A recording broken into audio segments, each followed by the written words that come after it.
തിരുവനന്തപുരത്ത് സെക്രട്ടേറിയറ്റിന് പിന്നിൽ മരം വീണ് അപകടമുണ്ടായി.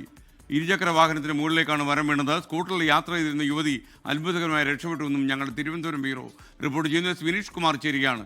വിനീഷ്, എന്താണ് വിശദാംശങ്ങൾ? എസ്കെൻ ഇപ്പോൾ പ്രസ് ക്ലബിൻ്റെ മുമ്പിലാണ് ഈ അപകടമുണ്ടായിട്ടുള്ളത്. നമുക്കത് ആ ദൃശ്യങ്ങളിൽ കാണാൻ കഴിയും. ഈ മരം കടപുഴകി വീഴുകയാണ് ഉണ്ടായത്.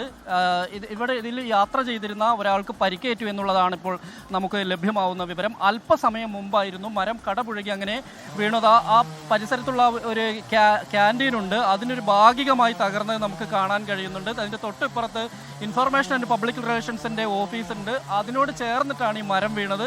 എന്തായാലും നമുക്കറിയാം, സദാസമയവും ആളുകൾ യാത്ര ചെയ്യുന്ന ഒരു സ്ഥലം കൂടിയാണത്. നിരവധി വാഹനങ്ങൾ കടന്നു പോകുന്നതാണ്.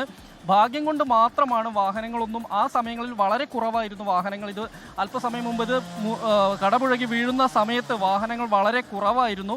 അതുകൊണ്ട് തന്നെ വലിയൊരു ദുരന്തമാണ് ഒഴിവായി എന്ന് തന്നെ നമുക്ക് പറയേണ്ടിയിരിക്കുന്നു. ചെറിയ ഒരു പരിക്ക് മാത്രമാണ് ഇപ്പോൾ നമുക്ക് ലഭ്യമാവുന്ന വിവരം അനുസരിച്ചാണെങ്കിൽ ഒരാൾക്കാണ്, ഒരു ബൈക്ക് യാത്രികനാണ് അപകടത്തിൽ പരിക്കേറ്റിട്ടുള്ളത്. അത് കാര്യമായ പരിക്കില്ല എന്ന് തന്നെയാണ് അറിയാൻ കഴിയുന്നത്. ഏതായാലും നമുക്ക് ഈ ദൃശ്യങ്ങൾ കാണാം. അത്രയും വലിയൊരു മരം തന്നെയാണ് കടപുഴകി വീണിട്ടുള്ളത്. എന്തായാലും ഇതിനോട് സമീപത്തായി നിരവധി മരങ്ങളും മറ്റുമെല്ലാം നിൽക്കുന്നുണ്ട്. മഴക്കാലമാണ്, ഇതിൽ വലിയ അപകടങ്ങൾ ഉണ്ടാകാനുള്ള ഒരു സാധ്യത കണക്കിലെടുത്തുകൊണ്ട് തന്നെ ഉള്ളൊരു നടപടിയാണ് ഉണ്ടാവേണ്ടത്. എന്തായാലും ഫയർഫോഴ്സ് എത്തി ഇതിപ്പോൾ മുറിച്ചു മാറ്റുന്ന ഒരു നടപടിയിലേക്ക് കാര്യങ്ങൾ പോയിക്കൊണ്ടിരിക്കുന്നുണ്ട്. എന്തായാലും അല്പസമയത്തിനകം തന്നെ ഗതാഗതം പുനഃസ്ഥാപിക്കാൻ കഴിയും എന്ന് തന്നെയാണ് ഇപ്പോൾ നമുക്ക് ലഭ്യമാവുന്ന വിവരം. എസ്കെൻ.